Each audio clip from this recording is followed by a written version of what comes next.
Is cash still king today? Now, let me explain to you what kind of cash I'm talking about. I'm not talking about you having a lot of cash in your pocket, like I got a lot of Benjamins in my pocket, because if I go out, it's still not about credit cards. It's still about cash. And, you know, if you have cash, you can negotiate. If you got credit, I'm not talking this argument. This is a complete different argument. I'm talking about cash, liquid net worth. We got $1 million of investable cash, and someone tells you should put 90% of it in the market. Go buy stocks, go buy real estate, go buy this, go buy that, and go for the whole thing because you're about to make your big dollars, right? And maybe leave 6 to 12 months of expenses in your account. Is that the way to go? And somebody else may say, I think you need to keep a half of it liquid. Why? That makes no sense. You're not being aggressive enough. You need to go for the whole thing. Who is right? We're going to talk about that in this episode. And some of the stuff you may agree with, some of the stuff you may say, I don't know if I agree with this. Comment below so I can hear both thoughts as well. You got questions, thoughts, comments, comment below. And if you haven't yet subscribed to the channel, click on the subscribe button right here and join the notification squad. Okay, so let's get into it. Look, for the longest time, if you talk to my dad, my friends, everybody would say, Pat is very aggressive with his finances. I'll give you a couple stories here. One, if I went to Vegas and I had a couple $100s, like this is when, in 21 years old, when I go to Vegas 26 times a year. If I go to Vegas, there would be nights where I would lose $5,500 in one night I lost. And by the way, I couldn't afford to lose $50, but I lost $5,500 that night. Because I would just go double, double, double, double, double. It's going to come back. This double. I'm going to double. I'm going to double. I lost 35, bet 70. I lost 70, bet 140. Bet 140, bet 280. 280, 560. 560, 1,020. 1,020, 2,000. Boom. I just lost $3,500 and it was gone, right? I was that aggressive guy. I'd buy penny stocks because I would sit there and I bought a Nike stock once and I bought it at 27 and went to 41. And I said, oh my gosh, I just made this much money. And then another guy turned me on into a penny stock and he said, dude, forget about this Nike stock. Look at this penny stock. If you buy it at 6 cents, if this thing goes to $2, your money just went 33x. You put $10,000, that's $330,000. This one kid in our high school took $10,000 from his dad, turned it into $160,000 based on penny stocks. Everybody was talking about, I'm going to be the next penny stock guy. So we're all going for the marbles. Now, once I lost everything and I hit rock bottom and I realized this whole aggressive thing, Pat, where you think no one can get in your way, you may need to readjust your thinking. So I became a cash guy. Everything to me became about having cash. So now watch a story here, what happens. In 2010, I'm looking for an office space. And this office space I'm looking for, I wanted a nice office space. I knew the city. I liked San Fernando Valley in California. I wanted to be closer to Woodland Hills, right off the 101 freeway. I liked that shopping center with, what was the movie theater across the street? Was it AMC? I don't know if it was AMC, PF Chang's, or just a great spot. And so Marriott was right there. I said, I want a building right here. So my realtor finds a location. He says, Pat, you're going to love this thing. I said, I want a deal. I'm not paying full price. He says, this is a deal. Let's go look at it. We go inside to look at this place. First of all, you could tell whoever that leased this place out spent hundreds of thousands of dollars of fixing the place out. The front lobby, you come in marble floor.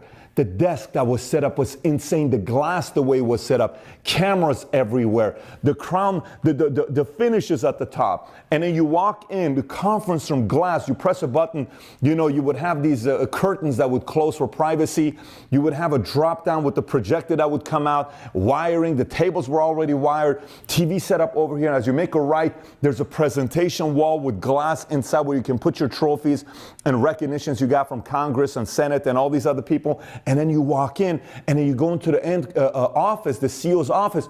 It was a sick office. I looked, I said, you got to be kidding me. And I made an offer, and they accepted the offer. I couldn't believe the fact they accepted the offer. What happened here? I stay at this place, then I said, who runs this place? Then one guy comes upstairs one day, and he's running a magazine, and he tells me who it is, and I start investigating who this person is, and eventually I have to call on people around and says, well, this guy had $2 billion plus in commercial holdings, okay? And he was going for all the marbles. Every cash he would buy commercial properties. He had a lot of locations in Dallas, Phoenix, I think in California, and a few in Chicago. He said, I'm going to be the Trump of SoCal, and I'll be a billionaire. This is it. He went all in. Everything he had, every cash was all into real estate. He was never expecting an 08 to happen. When it happened, boom. He lost 90% of his holdings. Whatever he had, all the way down. Buildings used to be 90% rented. It was 50% rented. It was a pretty bad situation he was in. So I sat there and I looked at this thing and I said, wow, Pretty interesting what's going on here. Here's a person that's making a run at being a billionaire, and they flop. Is it his fault? Did he do anything different? Did he make a mistake? What would he have done differently? And I started processing this. He was living in a house, 30,000 square foot house with a casino inside his house. When I say casino, I'm not talking about 2 tables, a full-on casino. Like, this is a rich man is we're talking about, right? So I came back, and our lives, your life, my life, is for you to learn from me, for you to learn from your parents, me to learn from my parents, for us to constantly be watching everybody and see what things we can learn to pick up, to do right and to do wrong. And Charlie Munger many times would say inversion. Look, he would always talk about the mistakes he made with his kids and mistakes other people made more than the things that people did right. So I sat there and I said, that stayed with my mind, saying, Pat, cash is very critical, but you got to know when you're making a run for all the marbles, your strategy, you got to trust some of the principles you have in place. So with that being said, I got a few items here I want to show you so you can be thinking about when it comes down to is cash still king today. Right behind me, I have all the dates of history of recessions we've had in America, okay? Now, a lot of times people say, Pat, what's a recession? What's a depression? You know, sometimes we don't even know what a recession or a depression. It's actually very simple. Recession is when a nation has a wide economic decline that lasts 6 months or more. So if it's 9 months, it's a recession. If it's 7 months, it's a recession. When the market's kind of going like this, 6 months, it's a recession. We don't have a recover. If it goes for several years, 3 to 5 years, it becomes a depression. That's why we've only had one depression in the history of America, okay? Since 1929 is the last one that we had. Now, knowing that, how many recessions have we had in America? Since 1854, we have had 33 different recessions. Since 1854, that's 33 different recessions. What does that mean to you? 33 in 164 years, which means one every 5 years, we have a recession. Every 5 years, we have a recession. Let me show this to you. 1945, we had a recession. It lasted 8 months. 1949, we had a recession. It lasted 11 months. Remember, 4 years. 53, we had a recession, lasted 10 months, 4 years.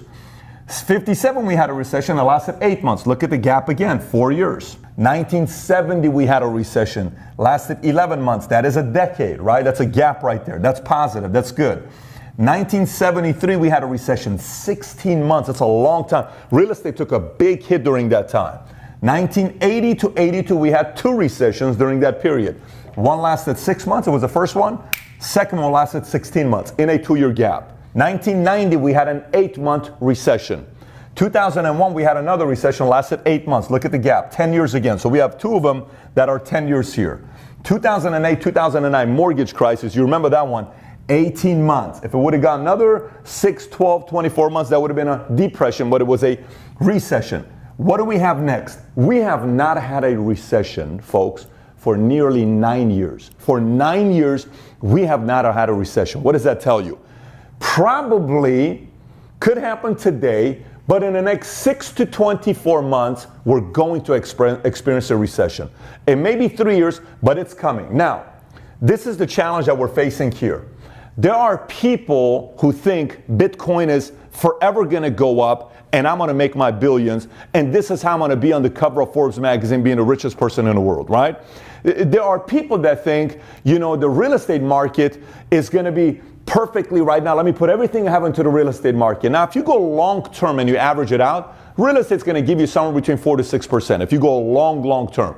If you go long term and average out with the stock market, you'll see between 8 to 12%, depending on how the market does, right? But regardless of what I'm telling you, if in the back of your mind, this concept of, Pat, I don't want to think negative, I think positive, and I'm optimistic.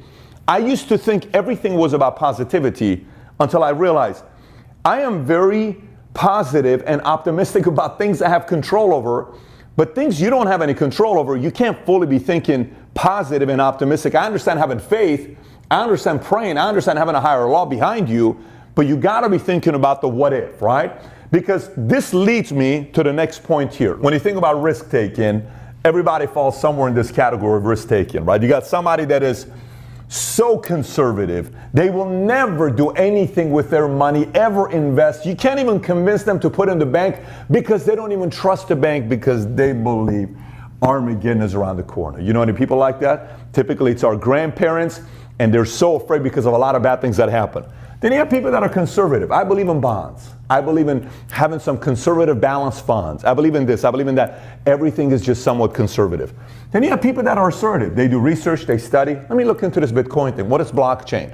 What is cryptocurrency? What is this insurance policy? What is this stock? What is this doing? How is real estate? This guy told me about investing into Austin. Sure, let me look into Austin. Let me look into Nashville. Let me look into this community, Victorville, they're talking about California, that maybe it's becoming bigger because it's getting closer to Vegas. Should I consider putting my money in there, or maybe Palmdale? Well, let me look at this stuff. But they're assertive. I'm learning. I'm trying to learn. Then you have the guys that are aggressive.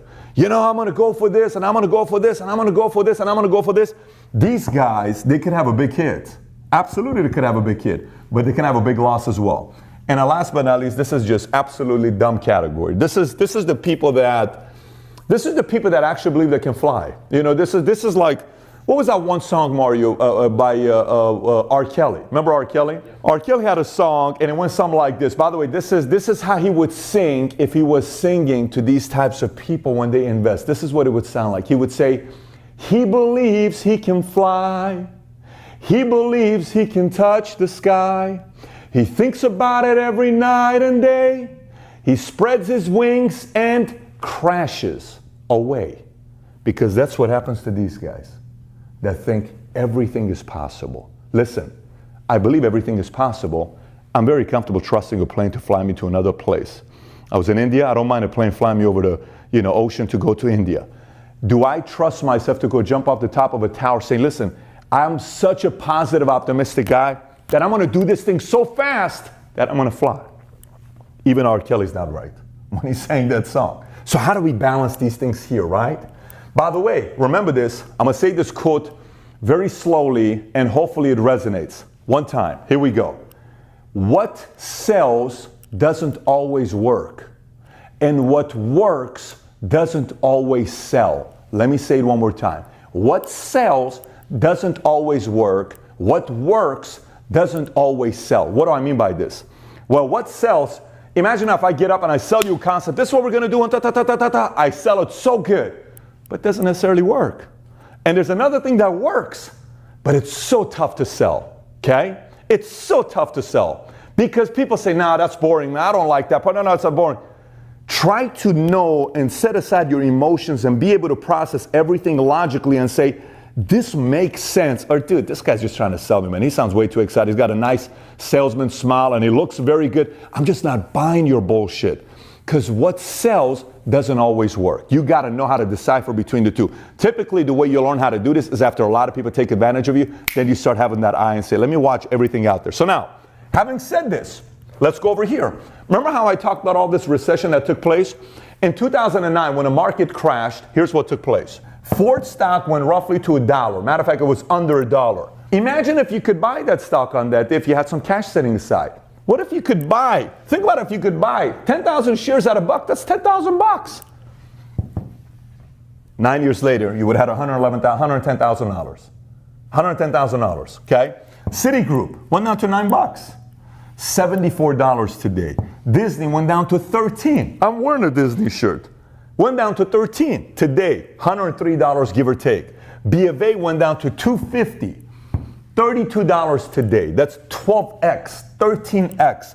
Amazon with $34. Today it's $1,500. Now that's an anomaly. That's a different story. Nike was $12. Today is $66. I'm showing you these things because this is not a 6% return. The 6% return means it takes 12 years for your money to double. We're not talking about that kind of stuff. But this happens if you anticipate a recession's about to come up. So having said that, let me show you some companies here that have the most cash. Take a look at this.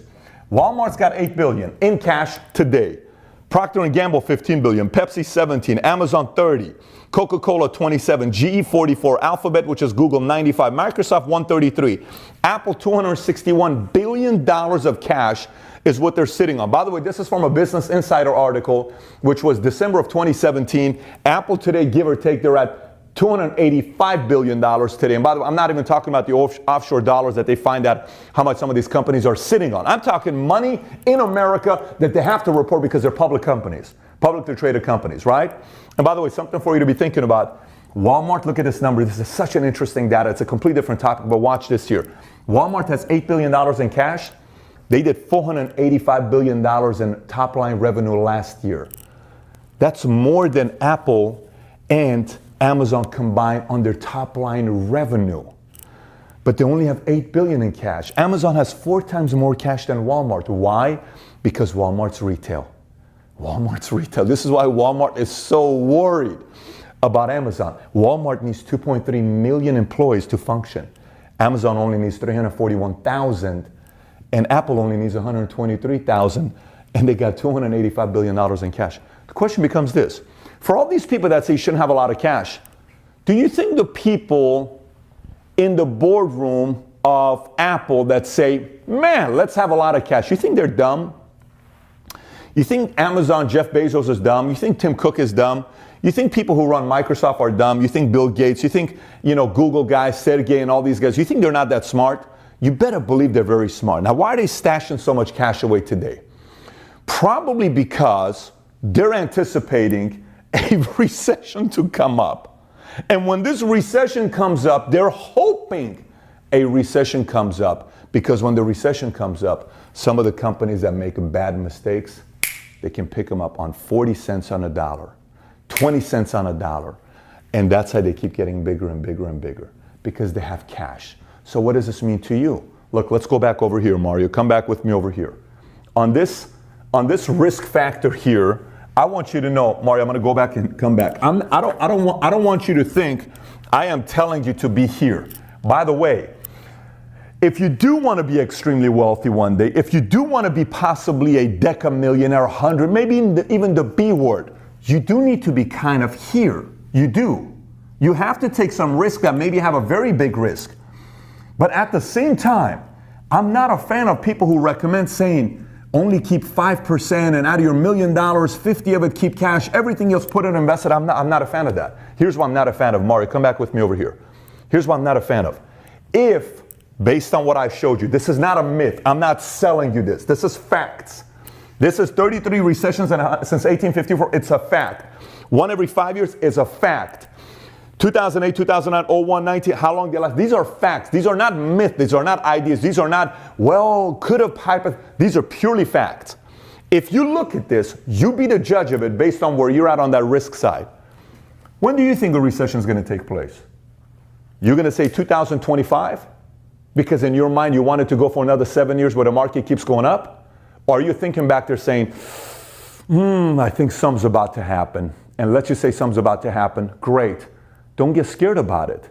You see, rich people are not scared about it. The people that I'm talking about, they're not scared about it. They're excited about it. They're ecstatic about it. They're sitting on saying, oh my gosh, this thing's been going and delaying for 8, 9 years. The longer it delays, the worse it could be. Now, this is not me projecting and saying, I can't wait for another one to happen. Believe me, I've been going 11 top-line revenues quarter as a company, and we're doing very, very good. I'm going to be also be affected by this. But the message I'm giving to you is, realize, cash is still king. This is not in the past. It is still king. Keep your cash. Don't get too aggressive. Don't get too crazy. Don't go to the dumb side. Don't listen to the R. Kelly song thinking you can fly. You can't fly. Nobody can fly. But sit there and strategize yourself to say, oh my gosh, in the next year, 2 years, 3 years, 5 years, something could happen. And when it does, oh my goodness, I'm going to capitalize. Look, somebody say, well, Pat, isn't this kind of deceptive? I hope everybody watches this video, but they won't. You know why? Because cat videos do better. Because somebody sliding and hitting their back and other people laughing at them, it just does better. Because big butts do better. Because six-pack just does better on videos. Because pranks do better. Jokes do better than a video. This is boring. This is money. And then people wonder why so few people are wealthy.